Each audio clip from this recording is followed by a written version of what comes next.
Welcome everyone to this video of English on English. In this video, I am going to share a few important tips to prepare English for competitive exam. English is a compulsory area in every competitive exam these days.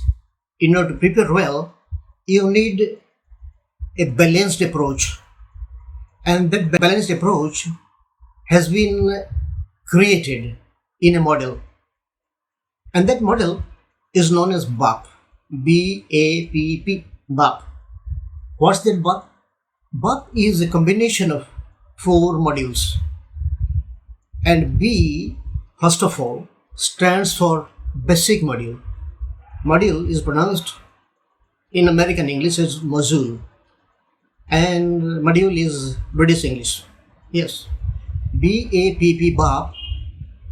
Out of these 4 alphabets, first B stands for basic module, which comprises basic grammar and nuances of English language. Basic grammar and nuances of English language, that's B. And next A is the applied module. It is an application of the theory that is there in basic module. I'll be explaining everything with examples subsequently. And P in BAPP, first P stands for Proficiency Module. And this Proficiency Module helps in strengthening English proficiency in everyone. And the fourth P stands for Practice Module. And in each of these modules, what are the elements? Let me tell you one by one. In first basic module, we have English grammar, first of all, and then nuances of English language. All of you are very familiar with English grammar up to class 10.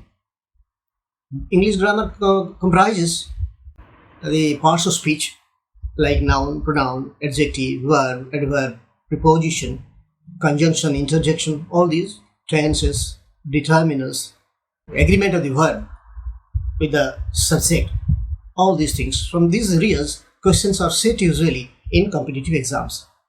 So in order to prepare well, first of all, what you have to do is you have to refresh up your basic grammar, which has been taught to you up to class 10.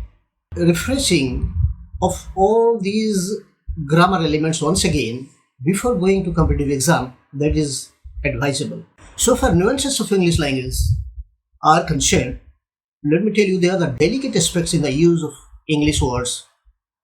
English words, when they are structured in a sentence, they are to be used very carefully so as to create an impression, because your structuring of the sentence, that speaks of your personality, that speaks of your style, and that speaks of the depth of English language proficiency you have. That's why, my dear, command over English is highly required for this. I am giving you one example. One sentence is, I am a teacher. You are a farmer. He is a student. Let me tell you, I, he, you, they are the subject words. They are the singular subjects. But with I, auxiliary verb is am. With he, verb is. With you, verb is are. Singular subjects, they take corresponding singular verbs. But you see, when I takes the verb am, he being singular takes the verb is, and you being a singular subject takes the verb are. But see the delicate difference. This sort of delicate differences are there in many situations, and you have to take note of all these. That will speak of your strength. Another example I am giving you. When we speak out sentences like this, please sit down. Another sentence may be, please be seated. When I say, please sit down, the tone of the sentence is something. And when I say, please be seated, the tone differs. It is a polite tone. Please be seated. It carries a polite tone. This is also something that accounts for nuance of English language. So similarly, many other examples are there, and you have to master all these in order to prove your proficiency in English language. What are the sources then to get all the references? For English grammar, you need to catch hold of any English book that is available in the market. And for nuances, again you have to read a lot. To read what? To read newspapers, to read magazines, and read journals. And predominantly, you can depend on the inputs provided by English and English. This is all about B of BAPP model. Let me come to the second step, that is applied module.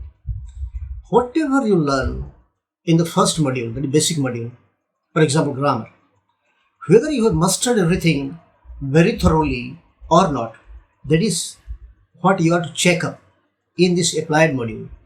One example I give you. Suppose in grammar, particularly in the area of noun, you have read something that yes, some nouns are plural in form, but they are singular in use. And one sentence is given. That is, today's news are exciting.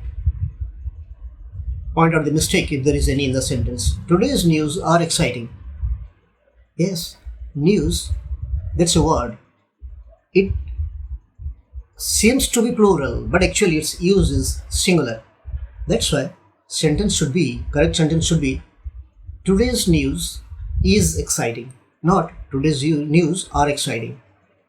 So whatever you learn in module B, the thoroughness of your learning, that is to be checked and to be cross-checked by this applied module. That is why in BAPP model, B and A, they are very important. Now I am coming to P. P is proficiency module. What's the proficiency module? You need to have your command over English. Proficiency level should be very high. And for that, you need to have wide vocabulary, enriched vocabulary, command over sentence structuring. And when you speak of your thoroughness in English, what counts more, what is more important is your development of vocabulary, improvement of vocabulary. Yes, that's why from time to time you have to enrich your vocabulary from different sources. I am giving you one example. There are three words: instant, proximo, ultimo. Whereas these three words for many may be the additions to your vocabulary. Instant means this month. An example: 15th instant is observed as Independence Day. 15th of this month, 15th instant is this month. And another sentence: 15th ultimo was my birthday. Last month, 15th ultimo means last month. That was my birthday. So ultimo stands for, meaning of ultimo is last month. Meaning of instant is this month. And proximo, 15th proximo will be my father's birthday. Proximo means next month. Let me tell you, these are new words, new additions to your vocabulary. Every day, if you go on adding up new words to your vocabulary, one day you'll see that your vocabulary has been quite enriched, and with that, you can prove that yes, you are somebody. You have your depth, you have your proficiency in English language. So vocabulary improvement, that comes in proficiency module. In addition to vocabulary, other elements are also there, which definitely will enrich you so far English language learning is concerned. This apart, there is another P in BAPP model, BAPP. The last P stands for practice module. For every competitive exam, you have to practice a lot before going to the final examination. To appear at your final examination, you need to prepare thoroughly beforehand. And thorough preparation will require what? Will require looking into the previous year's examinations. Say you are appearing at a banking exam. Previous year, earlier years, many banking exams have been conducted.